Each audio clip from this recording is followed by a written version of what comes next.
As soon as Layla had finished explaining, the wristwatch on Peter's arm lit up. When he looked at it, he could see a voice message that had been left. This is General Duke. Peter, Chuck, you are required to come to my office in the second-year building immediately. I have some important things to discuss with you. We'll follow along as far as we can go. Just agree to whatever they ask of you for now, and we can figure it out later, Vorden said. Just then, as they were about to exit the forest, Vorden suggested that Peter walk up ahead while they followed him from behind. Peter, I'm taking my chances with you this time. I have forgiven you. It doesn't mean I trust you. Not yet, or maybe ever. Layla nudged Vorden in the ribs. Give the guy a break, will you? She whispered. She gave Peter an encouraging smile. However, Vorden was dead serious.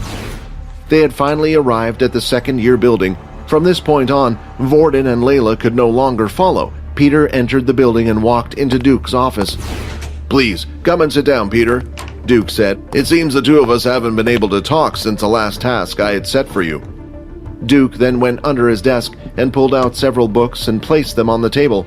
There were 3 Earth ability books numbered from 2 up to 4.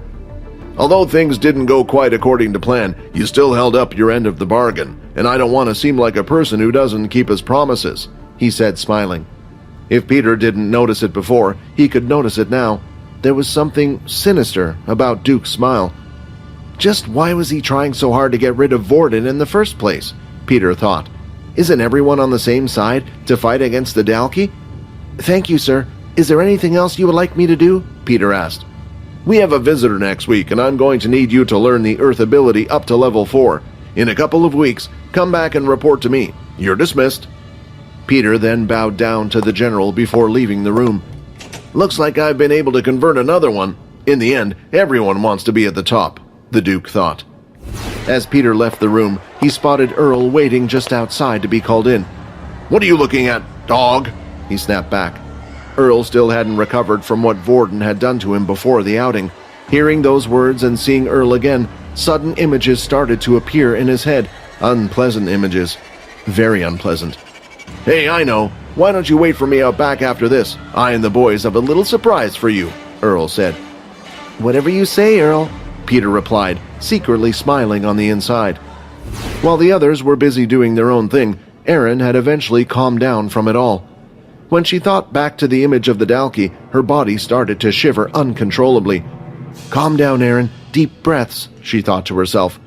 While she was fine with keeping Quinn's identity a secret, she was nervous about covering her own back and curious to see just how dangerous this vampire thing was. Eventually, that led her to the library. At first, Erin went down the non-fiction aisle to see if there was anything she could find, but there was nothing. There were no vampires, and there didn't seem to be anything close to describing them in the first place. This left her no choice but to head to the fiction section, and nearly instantly she found several novels about vampires. But just from looking at the covers, she found it hard to tell what vampires were. Want to watch more episodes of my vampire system? Follow Pocket FM Fantasy Chronicles. You can watch the next episode here in the playlist.